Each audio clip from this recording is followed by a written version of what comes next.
Friends, welcome to our channel Chandra's kitchen. నేను ఈరోజు మీకు డిఫరెంట్ టమాటో కొత్తిమీర చట్నీ చేసి చూపిస్తానండి. చూసారా, నేను గ్రీన్ చిల్లీ ఇలా కట్ చేసి వేసుకున్నాము. ఇలా తడి ఉంటుంది కదండి, వాష్ చేసి వేసుకుంటాము కాబట్టి ఈ తడంతా పోయే వరకు మనం ఆయిల్ వేయకూడదండి.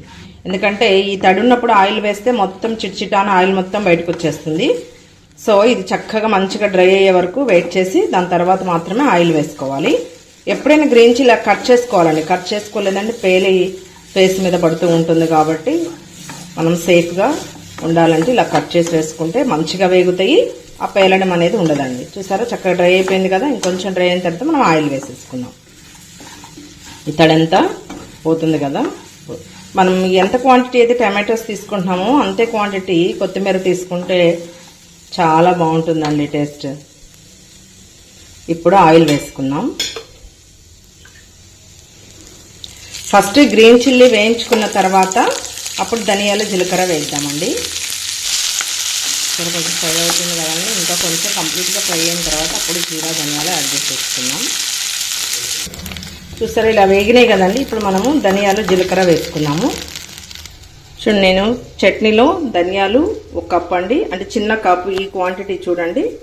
అదే కప్పుతోటి ఫ్లక్స్ సీడ్స్, నువ్వులు, జీరా మాత్రం హాఫ్ తీసుకోవాలండి. ఈ క్వాంటిటీ ఉంటే టేస్ట్ సూపర్ ఉంటుందండి, ఎక్సలెంట్ ఉంటుంది. మీరు కూడా ట్రై చేయండి. ఫ్లక్స్ సీడ్స్, నువ్వులు వేసుకోవటం వల్ల మంచి ఐరన్ వస్తుందండి, చాలా బాగుంటుంది. టేస్ట్ కూడా చాలా బాగుంటుంది. ఇప్పుడు వేసుకుందాం. ధనియాలు, జీలకర్ర, ఫ్లక్స్ సీడ్స్ ఇవి కొంచెం వేగిన తర్వాత లాస్ట్లో వేద్దామండి నువ్వులు. అది ఎందుకంటే ఈజీగా వేగిపోతాయి కాబట్టి. చక్కగా మిక్స్ చేసేసి మంచి గోల్డెన్ బ్రౌన్ కలర్గా వేయించుకోవాలండి. బాగా వేగితేనే టేస్ట్ బాగుంటుంది ఎప్పుడైనా చట్నీ. ఇది నేను రోట్లో నూరు చూపిస్తాను మీకు. ఇలా వేగినప్పుడు రోట్లో నూరుతుంటే స్మెల్ అసలు ఎక్సలెంట్ అండి, అంత బాగుంటుందో. చూసారా, మంచిగా వేగిపోతున్నాయండి. ఇప్పుడు మనము నువ్వులు వేసుకున్నాం ఫైనల్గా, ఎందుకంటే ఇవి ఈజీగా వేగుతాయండి త్వరగా. సో అందుకని ఇది కూడా మొత్తం మిక్స్ చేసేసి ఫ్రై అవ్వటం. కంప్లీట్గా ఫ్రై అయిపోయిందండి చూడండి. ఇప్పుడు మనం దీన్ని తీసి వేరే ప్లేట్లోకి షిఫ్ట్ చేసేసుకున్నాము. చల్లారాలి కదా, సో అందుకని. చూసారు, ఇలా వేరే ప్లేట్లోకి షిఫ్ట్ చేసేసుకున్నామండి. ఇప్పుడు ఆ బాండీలోనే టమాటోస్ వేసుకున్నాం మనం. చూడండి, టమాటోస్ 1/2 కేజీకి పైనే ఉంటాయండి, కొంచెం 1/2 కేజీ తక్కువ ఉంటాయేమో. నేను కొత్తిమీర కూడా ఒక బిగ్ సైజ్ కట్ట తీసుకున్నానండి. మీరు కూడా ఇలా తీసుకుంటేనే టేస్ట్ బాగుంటుంది. ఇప్పుడు నీట్గా వాష్ చేసి కట్ చేసి పెట్టుకుందాం. ఇప్పుడు గ్రీన్ చిల్లీ తీసేసాం కదండి, దానిలోనే కొంచెం ఆయిల్ వేసుకొని ఇలా టమాటోస్ కట్ చేసి వేసుకుందాం. ఇది మగ్గి మనం ఎప్పుడైతే తీసేసే ముందు అప్పుడు కొత్తిమీర వేసుకుందామండి ఫైనల్గా.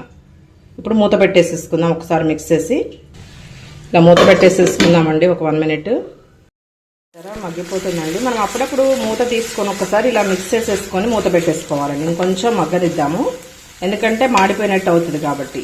ఒకసారి మూత తీసి చూద్దామండి. చూసారా, బాయిల్ అయిపోయింది. ఇలా వాటర్ అనేది అసలు ఉండకూడదండి. ఇలా వాటర్ లేకుండా మనం మగ్గించుకున్నప్పుడే మీకు 1 వీక్ 10 డేస్ వరకు స్టోర్ ఉంటుంది చట్నీ. అసలు వాటర్ అనేది ఉండకూడదు.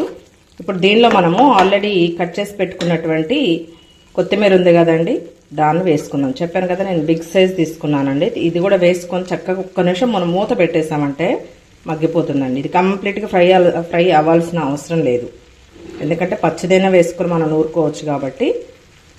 ఒక 1 మినిట్ మూత పెట్టేసేద్దాం.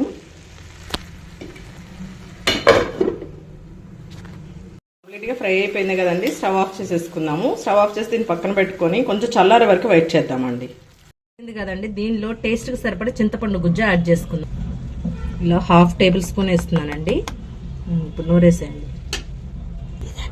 చూసారా, మెదిగిపోయింది కదండి. దీన్ని కొంచెం తీసి పక్కన పెట్టుకుందామండి. మనము సైడ్కి పెట్టుకొని ఇప్పుడు టమాటో కొత్తిమీర ఆల్రెడీ వేయించి పెట్టుకున్నాం కదా, అది వేసుకుందాం.